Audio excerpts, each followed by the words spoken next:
पाकिस्तान के संस्थापक मोहम्मद अली जिन्ना, जिन्होंने एक नए देश की नींव रखी और दुनिया के सबसे विवादित नेताओं में गिने गए। लेकिन आज भी एक सवाल सोशल मीडिया पर वायरल है। क्या जिन्ना असल में हिंदू थे? चलिए, कहानी शुरू करते हैं उनके दादाजी से, जहां से सब कुछ बदला। जिन्ना के दादा का नाम था मेघजी जिन्ना। वो एक गुजराती हिंदू थे। जाति थी लोहरा, जो व्यापारी समुदाय होता है। लेकिन आध्यात्मिक और सामाजिक कारणों से उन्होंने इस्लाम कबूल किया और बन गए खोजा मुसलमान, जो इस्माइली शिया पंथ को मानते हैं। उनका परिवार काठियावाड़ से कराची आ गया, व्यापार के बेहतर अवसरों की तलाश में। मेघजी जिन्ना के बेटे थे पूंजा जिन्ना, मोहम्मद अली जिन्ना के पिता। पूंजा एक सफल व्यापारी थे। कराची में ड्राई फ्रूट्स और कॉटन का बड़ा कारोबार करते थे।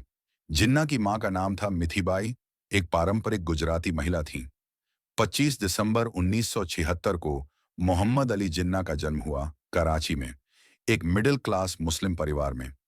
घर में गुजराती बोली जाती थी और धर्म इस्लाम था। लेकिन जिन्ना का पालन पोषण एक सेक्युलर माहौल में हुआ। सिर्फ 16 साल की उम्र में जिन्ना को भेज दिया गया लंदन, कानून की पढ़ाई के लिए। वहां उन्होंने लिंकन इन नाम की संस्था में दाखिला लिया और 1996 में वकील बनकर भारत लौटे। लेकिन लौटने के बाद देखा कि भारत की राजनीति गरमाई हुई है और उन्होंने वकालत के साथ साथ राजनीतिक सफर भी शुरू कर दिया। शुरुआत में जिन्ना ने कांग्रेस पार्टी ज्वाइन की और हिंदू मुस्लिम एकता के समर्थक बने। लेकिन गांधी जी के असहयोग आंदोलन से असहमति के बाद उन्होंने दूरी बना ली। फिर उन्होंने मुस्लिम लीग ज्वाइन की और बन गए मुसलमानों की आवाज। 1940 में लाहौर प्रस्ताव के जरिए उन्होंने पाकिस्तान की मांग रखी, एक अलग मुस्लिम राष्ट्र के रूप में।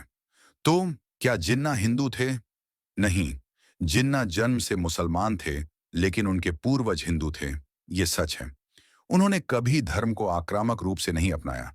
वो एक सेक्युलर और आधुनिक सोच के इंसान थे। उन्होंने एक पारसी लड़की रत्तनबाई से शादी की और उनकी बेटी ने एक हिंदू बिजनेसमैन नेविल वाडिया से शादी की।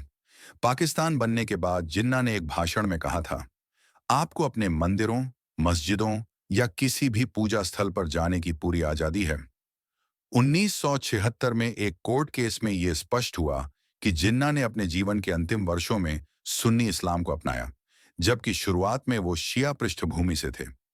पाकिस्तान बनने के सिर्फ एक साल बाद 11 सितंबर 1948 को जिन्ना का निधन कराची में हुआ। आज उनका मकबरा, मज़ार-ए-कायद, उनकी विरासत का प्रतीक है। लेकिन अगर उनकी आपको असली इतिहास की गहराई में जाना पसंद है, तो चैनल को सब्सक्राइब करें और कमेंट में बताएं